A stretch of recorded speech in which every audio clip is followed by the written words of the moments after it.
یہ 5 ملکوں سے آئے ہوئے ہیں، اگر اللہ مجھے تھوڑی عمر دے دے، یہ فارغ ہو جائیں، فارغ ہو کر کے ذرا 1-2 سال یہاں رہیں، اچھی طرح سے ٹریننگ لیں، پھر یہ اپنے اپنے ملکوں میں جائیں، پھر وہاں جا کر کے کام کریں اور پھر وہاں مضبوط ہو جائیں، اور پھر وہاں جا کر کے ہم کوئی دارالعلوم کی بنیاد ڈالیں، اور پھر اللہ مجھے 20-25 سال اگر دے دے تو یہ 5 دارالعلوم قائم ہو سکتے ہیں۔ یہ طول عمل، یہ وہ دینی طول عمل، وہ منع ہے، وہ منع ہے، اور یہ پسندیدہ ہے، یہ پسندیدہ ہے۔ وہ کیوں منع ہے؟ وہ اس لیے منع ہے کہ طول عمل یعنی اپنی چادر کی سائز سے زیادہ پیر، وہ تو ہونے والا ہے ہی نہیں، تو جو چیز وجود میں آنے والی نہیں ہے اس کے بارے میں کیوں بھائی اتنا سوچے، نمبر 1، اور نمبر 2 اس پر کوئی اجر و ثواب بھی نہیں ملنے والا ہے۔ یہ چیز ایسی ہے، یہ چیز کہ اگر ہو گئی تو الحمدللہ، اور نہیں ہوئی تو نیت پر ثواب ملتا ہے۔ دارالعلوم کھولنے کی پکی نیت ہے، سنسیئر جینیوئن نیت ہے، دارالعلوم کھلے نہ کھلے دارالعلوم کھولنے کا اجر و ثواب ملے گا۔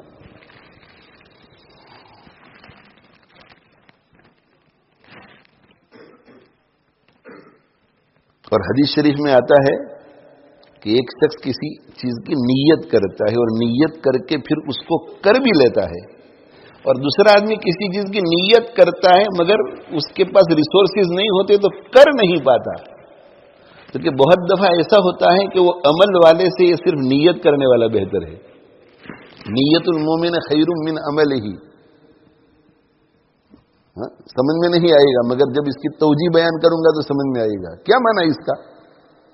مولانا احمد صاحب نے نیت کی کہ میں ایک دارالعلوم کھولوں گا، اور ہو گیا 20 سال میں۔ میں نے بھی نیت کی تھی مگر نہیں ہوا۔ تو ظاہر ہے کہ ایک آدمی نیت کرتا ہے تو دارالعلوم کھولنے کی نیت پر بھی اجر و ثواب ملتا ہے، اور دارالعلوم کھل جاتا ہے تو پھر دارالعلوم جو بھی کام کرے گا اس پر الگ ثواب ملتا ہے۔ اور نیت پر تو صرف دارالعلوم کھولنے کا، پورے دارالعلوم چلانے کا، وہ بھی بہت اجر ہے، بہت بڑا اجر ہے، بہت بڑا اجر۔ تو یہ نیت والا کبھی کبھی عمل والے سے بہتر ہوتا ہے۔ کیوں بہتر ہوتا ہے؟ اس لیے کہ جو نیت کرتا ہے اور نیت کے بعد اس عمل کو کرتا بھی ہے، اس پر ریا کا، عجب کا خطرہ ہے، تکبر کا خطرہ ہے نا۔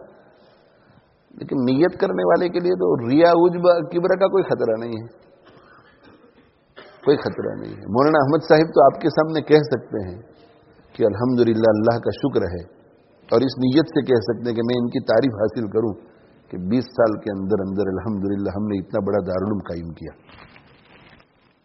لیکن بڑی بڑی نیتیں جس کے اندر ہے وہ بیچارہ شو آف کرنے کے لیے کہاں جائے گا کہ الحمدللہ 20 سال سے ہم اپنے اندر، اپنے دل کے اندر اتنا بڑا دارالعلوم قائم کرنے کی نیت لیے ہوئے بیٹھے ہیں، وہ کس کو کہنے کے لیے جائے گا؟ تو اس کا ثواب پکا، وہ عمل والا خطرے میں ہے، پتہ نہیں کس وقت نیت بدل جائے۔ اس لیے لمبا رہنے کی نیت کرنی چاہیے، لمبا رہنے کی نیت کرنی چاہیے۔ مجھے کچھ مہینوں سے، کچھ سالوں سے دنیا میں بالکل دل نہیں لگتا، دل نہیں لگتا، اور والدہ مرحومہ کے انتقال کے بعد تو بالکل ہی دل اٹھ گیا ہے، اور ایسا دل کرتا ہے کہ بس آخرت میں چلے جائیں۔ ابا کو گئے ہوئے بھی بہت سال ہو گئے، ان سے بھی ملاقات ہو جائے گی، اور والدہ مرحومہ سے الگ ہو گئے جب تک دنیا میں تھیں، تو ہر بیٹے کو ایسا ہوتا ہے کہ جیسا ان کا حق تھا وہ ہم ادا نہیں کر سکے محبت کا، تو چلو وہی ان سے پیار کر لیں گے بہت زیادہ جنت ہی میں۔ اور پھر صحابہ سے ملاقات، اولیاء سے ملاقات، ہمارے اساتذہ سے ملاقات، جن بزرگوں سے ہماری ملاقاتیں نہیں ہوئی مگر جن کے علوم سے فیض حاصل کیا ان سے ملاقات، پھر رسول اللہ صلی اللہ علیہ وسلم سے ملاقات، اور پھر آگے اللہ تعالی شانہ سے ملاقات۔ عمل میں تو بہت کمزور ہوں، اس لیے ڈر بھی لگتا ہے کہ پتہ نہیں خاتمہ کیسا ہوگا۔ اللہ راضی ہونے کی حالت میں اٹھائے انشاءاللہ، امید تو یہی ہے کہ اٹھائے گا انشاءاللہ راضی ہونے کی حالت میں، لیکن ہے کہ جانے کو دل کرتا ہے۔ تو پہلے ہی سے میں ان لوگوں کو کہہ رہا تھا، وہ حضرت عمر بن عبد العزیز رحمۃ اللہ علیہ کا ایک قول ہے میں نے کہا میری کیفیت فما انا علی صحبتکم بحریص والی ہے، لیکن والدہ کے جانے کے بعد تو بالکل ہی کیا ہے،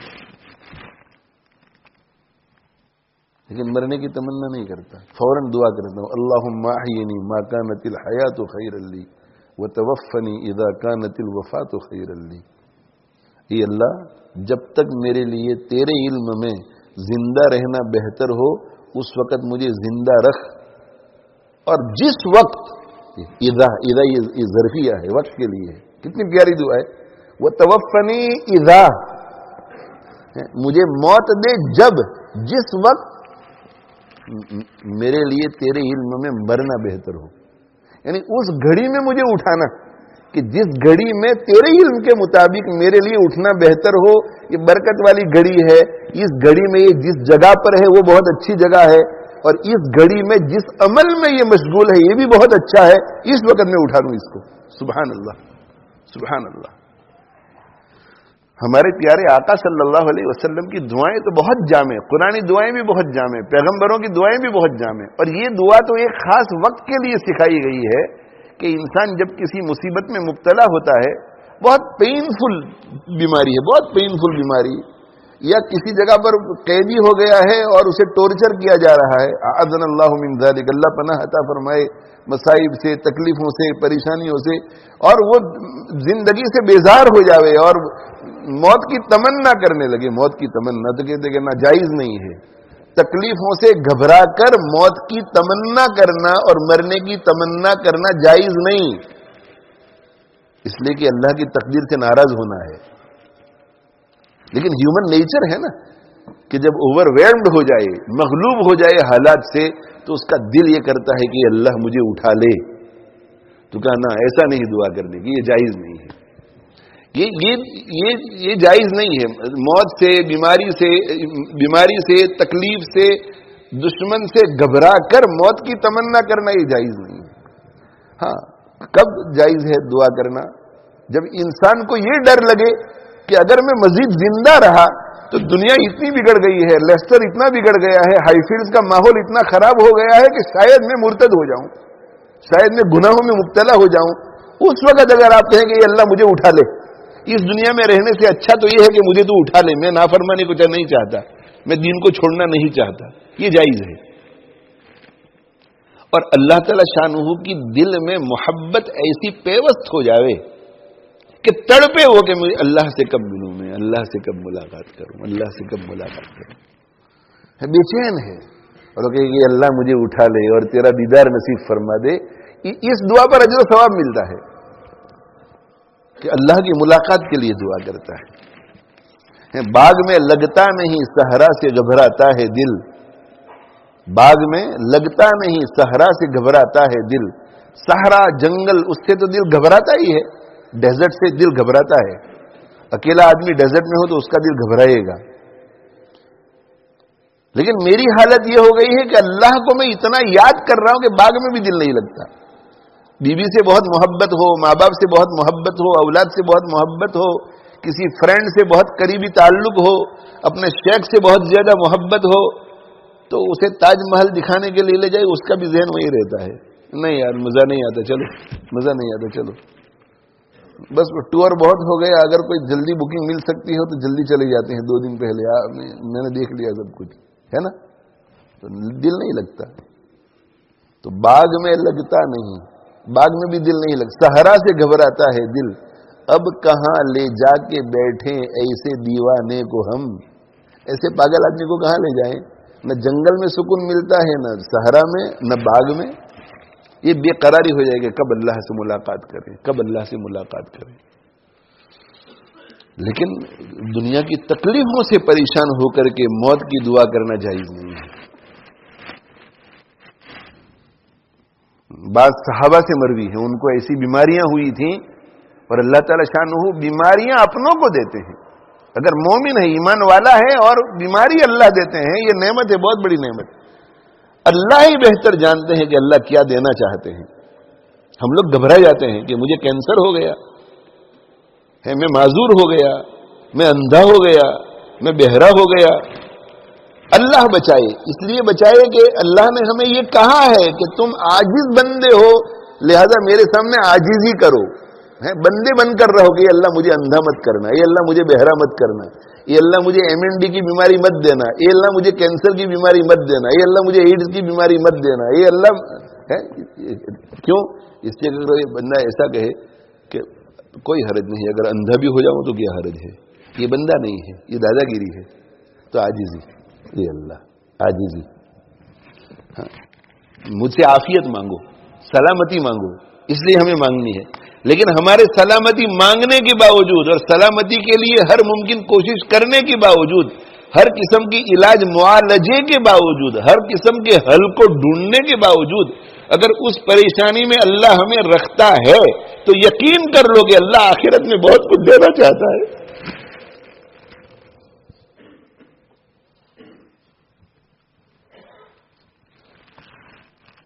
اللہ اپنوں کو تکلیف سے گزارتا ہے۔ ہمارے پیارے آقا صلی اللہ علیہ وسلم ارشاد فرماتے ہیں اُذِیتُ فِی اللَّہِ مَا لَمْ یُؤْذَ أَحَدٌ قَبْلِی، مجھے اللہ کی خاطر جتنی تکلیف پہنچائی گئی ہے مجھ سے کسی کو اتنی تکلیف نہیں پہنچائی گئی ہے، اتنی ایزا مجھے پہنچی، اتنا مجھے ستایا گیا۔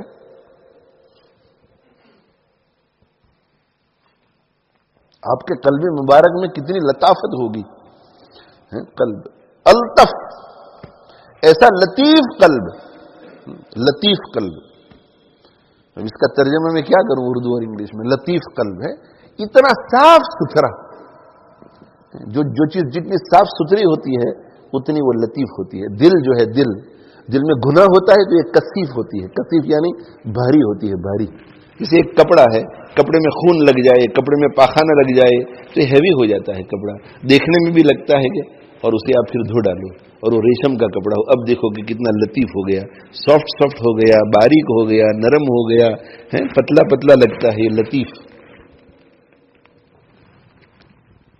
تو پیغمبر معصوم ہوتا ہے تو یوں بھی پیغمبر کا دل لطیف ہوتا ہے، اور پھر جتنا زیادہ وہ مجاہدہ کرتا ہے، جتنا زیادہ مجاہدہ کرتا ہے، جتنا زیادہ مجاہدہ کرتا ہے اتنی لطافت میں اضافہ ہوتا رہتا ہے، لطافت میں اضافہ ہوتا رہتا ہے، لطافت میں اضافہ ہوتا ہے۔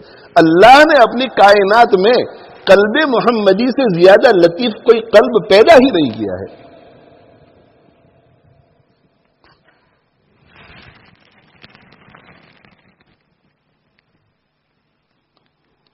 حضرت شیخ الحدیث مولانا زکریا صاحب رحمۃ اللہ علیہ فرماتے ہیں کہ غارِ ہیرا میں حضرت جبریل نے آپ کو 3 مرتبہ دبویا،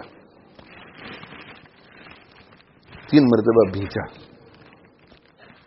3 مرتبہ سینے سے لگایا۔ جب ملاقات ہوئی تو نسبت انعکاسی، پہلی نسبت حاصل ہو گئی، اور پھر پہلی مرتبہ سینے سے لگایا، دونوں قلب ساتھ ہوئے تو نسبت القائی، 4 نسبتیں ہوتی ہے روحانیت کی، اور تیسری مرتبہ جب دوسری مرتبہ دبایا تو دوسری مرتبہ دبانے سے نسبت اصلاحی، اور تیسری مرتبہ دبایا تو نسبت اتحادی۔ یعنی شیخ الحدیث صاحب رحمۃ اللہ علیہ فرماتے ہیں کہ حضرت جبریل نے جب دبایا تیسری مرتبہ اور دبا کر کے چھوڑ دیا اور پھر کہا کہ اقرا بسم ربک الذی خلق خلق الانسان من علق اقرا وربک الاکرم الذی علم بالقلم، زبان پر جاری ہو گئے یہ کلمات۔ حضرت شیخ فرماتے ہیں کہ اس وقت حضرت جبریل جس روحانیت کے مقام پر تھے اسی مقام پر اللہ کے نبی پہنچے ہوئے تھے، دونوں اتحاد ہو گئے، اتحادی، نسبت اتحادی۔ حضرت شیخ رحمۃ اللہ علیہ فرماتے ہیں کہ اس کے بعد ہمارے پیارے آقا صلی اللہ علیہ وسلم نے 23 سال تک مجاہدے کیے، 23 سال تک مجاہدے کیے، 23 سال تک، تو روحانیت میں پھر کتنی ترقی کی ہوگی۔ حضرت جبریل کے مقام پر تو غار ہیرا میں پہلی وحی کے وقت ہی پہنچ چکے تھے۔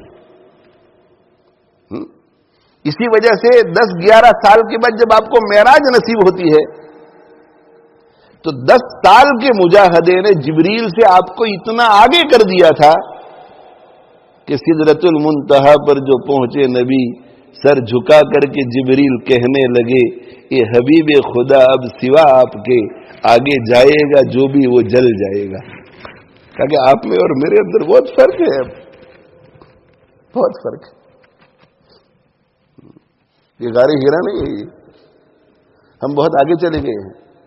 آپ نے 10 سال مجاہدے کیے ہیں، 10 سال کے مجاہدے کے نتیجے میں آپ اتنے اونچے ہو گئے ہیں کہ یہ جو سدرۃ المنتہا ہے، اس سے آگے آج تک نہ کوئی مخلوق گئی ہے نہ آئندہ کوئی جائے گی. اس لیے کہ اس کو کراس کرنے کے لیے جس قلبی روحانی قوت کی ضرورت ہے، اللہ نے آج تک اس مقام تک کسی کو پہنچایا ہی نہیں ہے. 10 سال کے بعد یہ حالت ہے، اور مزید اس پر 13 سال، تو روحانیت میں کتنا اونچا مقام ہوا ہوگا. تو جو جتنی ترقی کرتا ہے تقوی میں، روحانیت میں، اس کا دل اتنا ہی لطیف ہوتا چلا جاتا ہے. لطیف لطیف لطیف.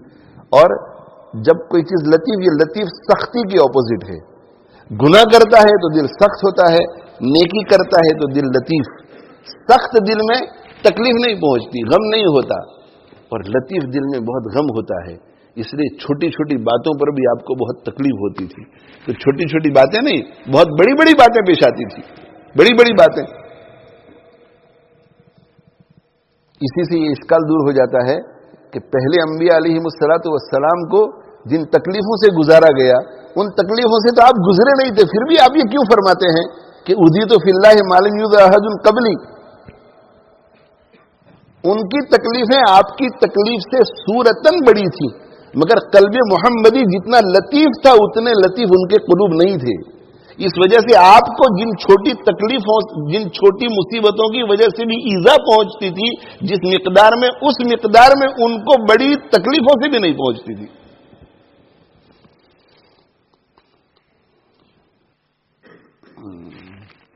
تو اللہم احینی ما کانت الحیات خیرا لی وتوفنی اذا کانت الوفات خیرا لی.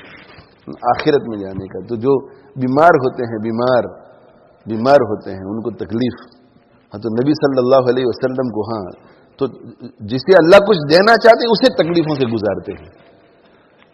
تو جو لوگ کسی بھی پریشانی میں مبتلا ہیں، اولاد سے پریشان ہیں، آپ پوری کوشش کرو گے وہ پریشانی دور ہو جائے، اس کے لیے سارے جائز طریقے استعمال کرو. آپ کسی مقدمے میں پھنسے ہوئے ہیں، پوری کوشش کرو. جیل میں بیٹھے ہوئے ہیں، پوری کوشش کرو. کسی بیماری میں مبتلا ہے، شرعی حد میں رہ کر پوری کوشش کرو. لیکن آپ کی تمام تر کوششوں کے باوجود بھی اگر آپ اچھے نہ ہوں تو پھر آپ کو یقین ہونا چاہیے کہ اللہ مجھے بہت کچھ دینا چاہتا ہے، اللہ مجھے بہت کچھ دینا چاہتا ہے، اللہ مجھے بہت کچھ دینا چاہتا ہے.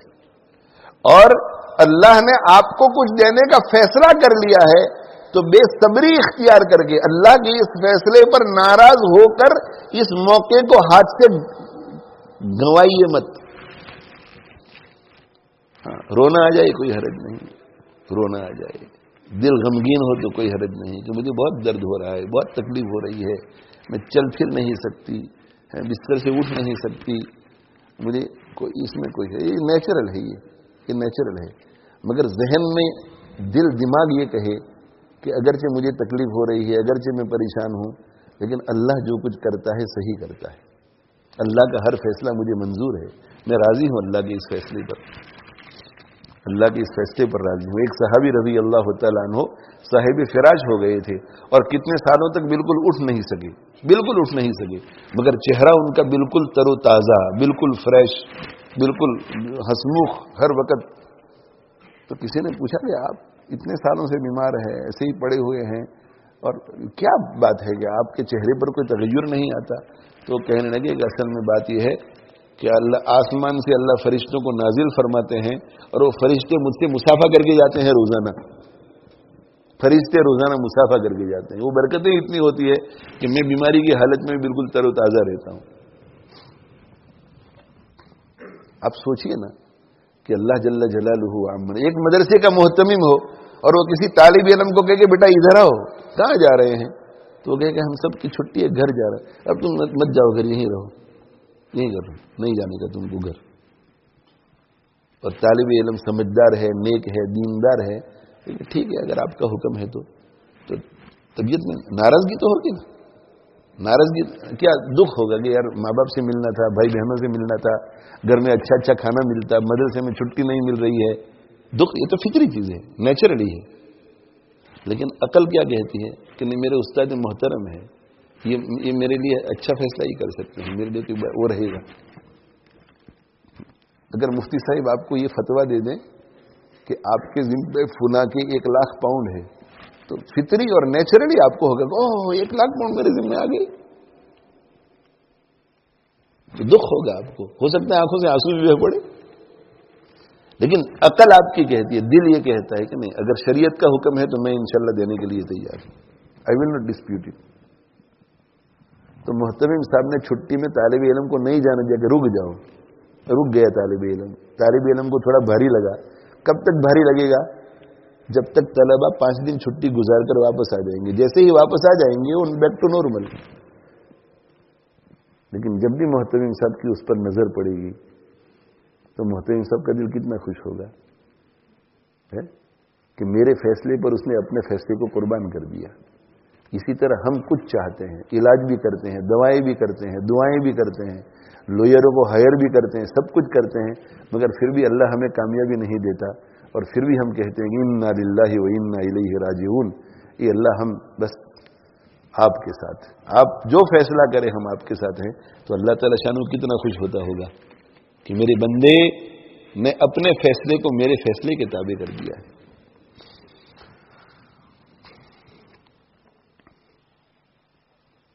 تو اللہ تعالیٰ شانہ نے ہمیں یہ دعا سکھائی ہے۔ کیا دعا سکھائی؟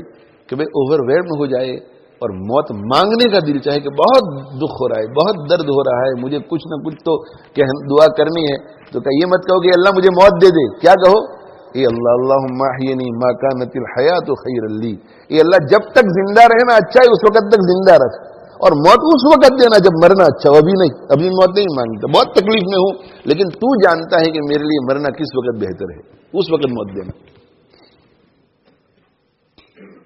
تو یہ دعا اس کے لیے سکھائی گئی ہے، لیکن دعا ایسی جامع ہے کہ ہر شخص ہر وقت کر سکتا ہے۔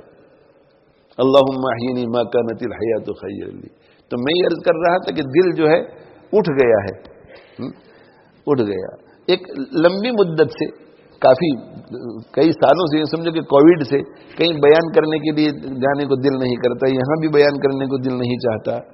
آپ حضرات جو مجھ سے واقف ہے دیکھتے ہیں کہ ملاقات وغیرہ بھی پہلے کی طرح نہیں ہے، بہت کم، یہاں پیچھے بھی بہت کم اب بیٹھتا ہوں دوستوں کے ساتھ،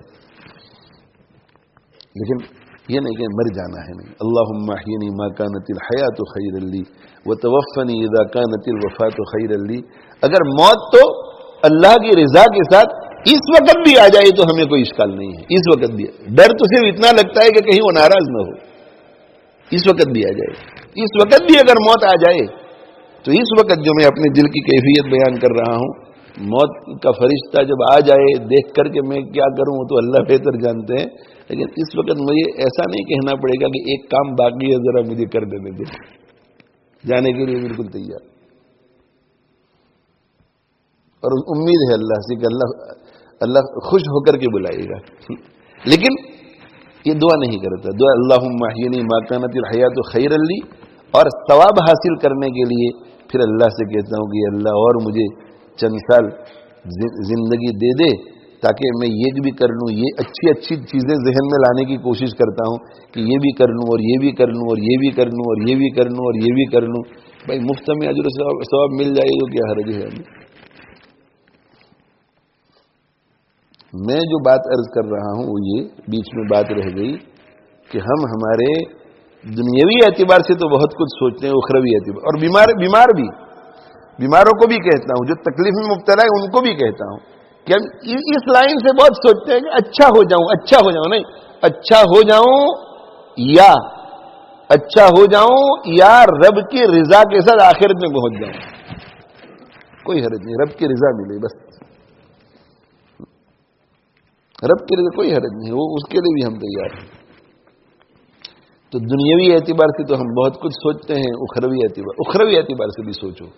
جو لوگ دنیا میں لگے ہوئے ہیں بظاہر دنیا میں، انہیں بھی کہ اگر کچھ مجھے مدت مل جائے تو میں یہ بھی کر لوں، یہ بھی کر لوں، اللہ کے لیے یہ کرنا ہے، اللہ کے لیے۔ مثلا جن لوگوں کا انکم اچھا ہے، مثال دوں، جن لوگوں کا انکم اچھا ہے انہیں سوچنا چاہیے کہ انشاءاللہ تھوڑے بہت پیسے بچ جاویں، 2 بچے ہیں تو 2 بیٹوں کے لیے ایک گھر تو ہے, دوسرا گھر خریدنا ہے, اس کے بعد انشاءاللہ پھر سیونگ کر کے ایک تیسرا گھر بھی خریدیں گے, اور وہ تیسرا گھر جو ہے وقف کریں گے اللہ کے راستے میں. نیت کر لو, اگر ہوا تو اچھا ہے, نہیں ہوا تو آخرت میں اجر ملے گا. اللہ عمر دے دے, ابھی تو میں کام کر رہا ہوں اور 65 سال کی عمر میں ریٹائرڈ ہو جاؤں گا, کام کاج سے فارغ ہو جاؤں گا, پھر انشاءاللہ ہر سال عمرہ کیا کریں گے, ہر سال انشاءاللہ حج کے لیے جائیں گے.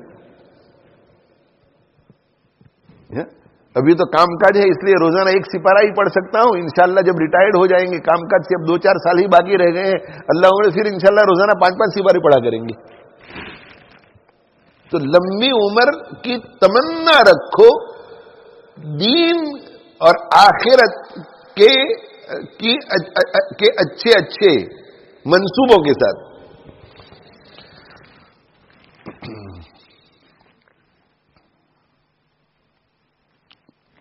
تو میں یہ عرض کر رہا تھا, اصل جو بات چلی تھی وہ یہاں سے چلی تھی کہ ہمیں ادھر ادھر کے مشغلوں میں اپنے اوقات کو ضائع نہیں کرنا چاہیے. صحبت یا خلوت, صحبت یا خلوت. خانقاہ میں جاؤ, کوئی بھی اپنے شیخ کی خانقاہ میں جائے تو کیا صحبت یا خلوت, صحبت یا خلوت. بس یا تو جس کے پاس آپ گئے ہیں فائدہ اٹھانے کے لیے اس کے پاس بیٹھو, صحبت, ہاں, اس سے سیکھو, اس سے فائدہ اٹھاؤ, یا پھر خلوت. میری تو یہ بہت تمنا ہے کہ جو لوگ ہمارے ہاں آئے خانقاہ میں, بس وہ اپنے کام میں لگے ہوئے ہیں. ہمارے بلیک بن والے حافظ عابد صاحب رحمہ اللہ تعالی, اللہ ان کو غریق رحمت کرے, 38 سال کی عمر میں چلے گئے, اور میں نے کہا کہ 60-70% لوگ اکیڈمی میں ابھی بھی پوچھ رہے ہیں کہ حافظ عابد کون ہے. جو شخص میرے پاس 18-20 سال سے مسلسل آتے ہوں, ہر مہینے کی مجلس میں آتے ہوں, اکثر رمضان میں بھی یہاں اعتکاف کرتے ہوں, یوں بھی اپنی چھٹیوں میں آ جاتے ہوں 3 دن کے لیے, 4 دن کے لیے, 5 دن کے لیے, اور لوگ پوچھیں گے حافظ عابد کون ہے, حافظ عابد کون ہے, دے کانٹ پکچر ہے. کیوں؟ اس لیے کہ وہ آتے تھے تو یا تو صحبت یا خلوت, صحبت یا خلوت. زید عمر بکر میں دل لگاتے ہی نہیں تھے. ہمیں خانقاہوں میں جانے سے بھی فائدہ نہیں ہوتا, اس لیے کہ ہم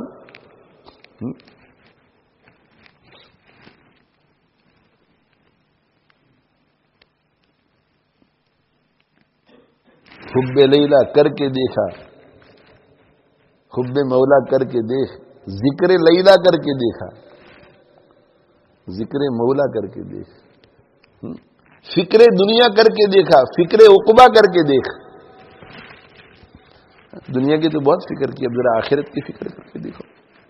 جو دنیا کی فکر کرتا ہے, دنیا کی فکر کرتا ہے, اسے آخرت بھی نہیں ملتی, اور جو دنیا ملتی ہے وہ بھی ہاتھ سے چلی جاتی ہے.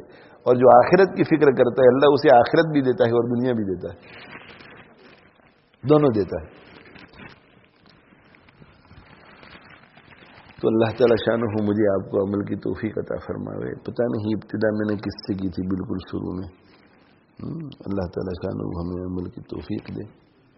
تو میں نے شروع یہ کیا تھا کہ بھائی یہ جو قصے سنائے جا رہے ہیں, آخری وقت کے جو قصے سنائے جا رہے ہیں, تو یہ حسن خاتمے کے, تو اس کو پڑھ کر کے ہمیں سبق لینا ہے, اور سبق لے کر کے اپنے آپ کو اس میں کھپانا ہے.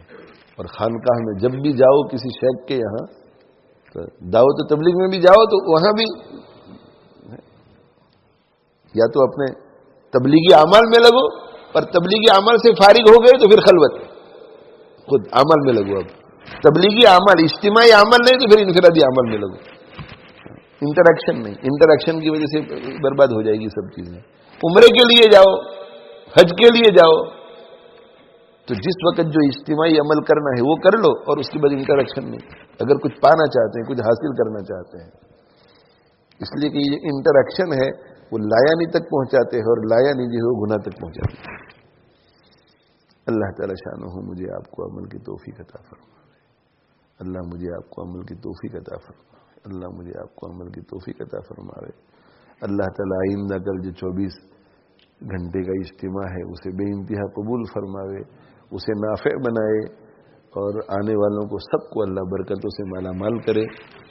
اور اللہ تعالی ہم سب کے لیے روحانیت کے فیصلے فرمائے. اور اللہ تعالی شانہ ہم سب قبولیت سے نوازے. وآخر دعوانا الحمدللہ رب العالمین وصلی اللہ علی نبینا محمد وعلی آلہ واصحابہ اجمعین. اللهم لك الحمد كما أنت أهله فصل وسلم على سيدنا محمد كما أنت أهله وافعل بنا ما أنت أهله فإنك أهل التقوى وأهل المغفرة. ربنا اغفر لنا وتب علينا إنك أنت التواب الرحيم. ربنا اغفر لنا وتب علينا إنك أنت التواب الرحيم. ربنا اغفر لنا وتب علينا إنك أنت التواب الرحيم. اللهم بارك لنا فيما عاتيتنا وقنا واصرف عنا شر ما قضيت لنا. اللهم الطف بنا في تيسير كل عسير فإن تيسير كل عسير عليك يسير. اللهم أحسن عاقبتنا في الأمور كلها وأجرنا من خزي الدنيا وعذاب الآخرة. اللهم آت نفوسنا تقواها وزكها أنت خير من زكاها أنت وليها ومولاها. اللهم أصلح لنا شأننا كله ولا تكلنا إلى أنفسنا طرفة عين ولا تنزع منا صالح ما عاتيتنا. اللهم وفقنا لما تحب وترضى. اللهم وفقنا لما تحب وترضى. اللهم وفقنا لما تحب وترضى واجعل آخرتنا خيرا من الأولى.